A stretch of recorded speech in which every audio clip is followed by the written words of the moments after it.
My mom, she worked overtime to instill in me, black is beautiful, black is strong, like wear your natural hair. Because society will tell me no. Society will tell me to straighten my hair. Society will tell me to assimilate to what is considered beautiful in our country, to that European look.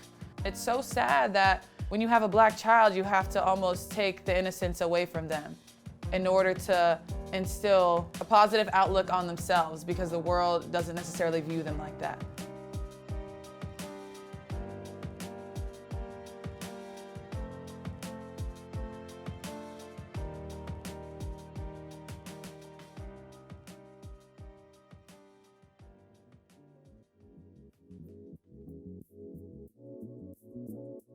So I want the people to know how you guys keep it together aesthetically, because y'all been popping all season. This hair has been laid and we need the answers.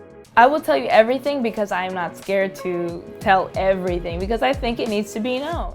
Okay, this is the inspo. This is my BFF and my roomie.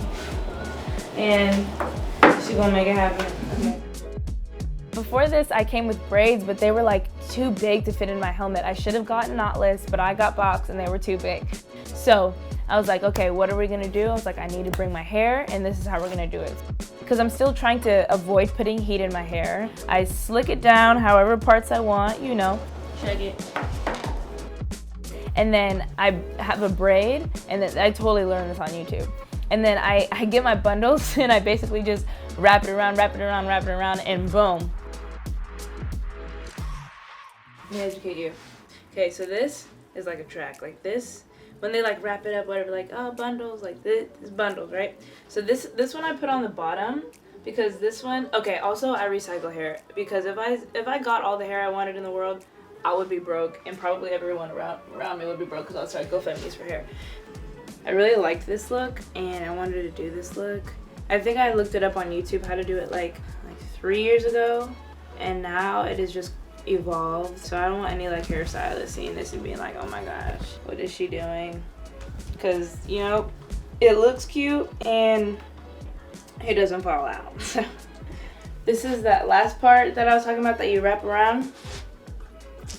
All right, so we're gonna finish. So basically where I wrapped it, I'm just like sticking bobby pins through the bottom to like super secure it. And because you wrapped around so many times, you just put one through, like it's like you're catching a whole bunch of wraps. How does it look? Does it look cute? Nah. So I heard we're not doing heat, and I salute that because I don't do heat either. But what's an alternative to heat, and how do you keep your hair protected? Another way to keep heat out of my hair is just like by doing protective hairstyle. Braids and twists, and like even just like ponies like this. And I think that's the beauty in our culture. We just have so many options, and we can just do so many things with our hair.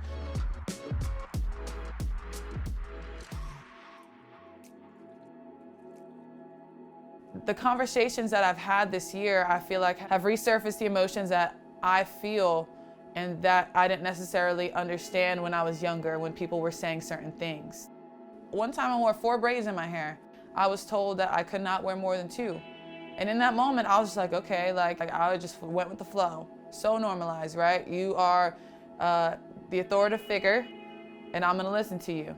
But when I look back at it, who wears braids? What culture wears braids? And why do we wear braids? To protect our natural hair. So when you say I can't wear braids, you're attacking my community.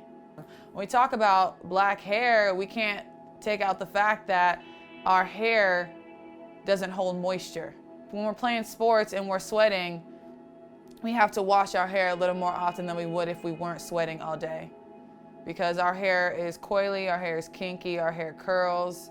So it's hard for the moisture to run down from our scalp to the bottom of our hair. So it's tricky, I feel like, playing sports and sweating when you have the texture of hair that we do. So we have to find the right products, we have to find the time to wash it, to take care of it, to do the things that we need to do so it doesn't break. When it comes to hair, you know, I mean, right now I'm showcasing my healthy natural hair and then, you know, someone else's healthy natural hair. But but Look, you bought it. It's yours. It's yours. right, but I bought it, therefore it is technically mine. And honestly, you just gotta, I feel like just moisturize. You gotta moisturize your hair every single day. I mean, for Black women, we have very strenuous hair care regimens to make sure that throughout the day, it's always sleek. Always sleek, always shiny, and always fed. It really just depends on my mood, if I wanna go middle part or if I wanna go side part, because side part, you know, can take a little bit more gel. But, you know, today I'm gonna go ahead and do middle. Oiling my scalp. So it says jojoba oil, but I've actually put different things in it. So I put peppermint oil in here, I put lavender in here, and I've also put castor oil in here. So the three of those are really good to help your hair grow. And so I'll start with putting this on my scalp. I will go ahead and put on some coconut oil. Again, coconut oil is really good for helping hair grow and just staying smooth. Now what I do typically with coconut oil though is I do put it on the top of my hair, but I also really want to put it on the ends of my hair just to help prevent breakage. Breakage for Black women's hair is what we're always trying to avoid. Because our hair is so kinky, so coily, right? The moisture in our hair tends to stay up top. It doesn't go down because it's harder with the texture of our hair. Therefore, you have to make sure you are avidly applying it. After that, I'll go ahead and put in, this is just moisturizer. So this is similar to what coconut oil does, right? Moisturizing the hair, but this is just going to give it more of a sleek look. For me to have it wet, me be able to really slick down my edges, make sure the rest of my hair stays slicked down throughout the entire day. So what I'm gonna start with is the Eco Gel. I need to smooth in my hair and to let all of the different products that I put in there also smooth. All right, from there, you may say, AJ, that looks great. Yeah, well, it looks great. It'll look great for the next 20 minutes if I don't keep going. So now this is Edge Control. Okay, it's 24-hour edge tamer. You see people just put this on their edges, but I put it on my entire top of my head. You know, for the hair, you just gotta feed it the way I feed my skin, the way I feed my body.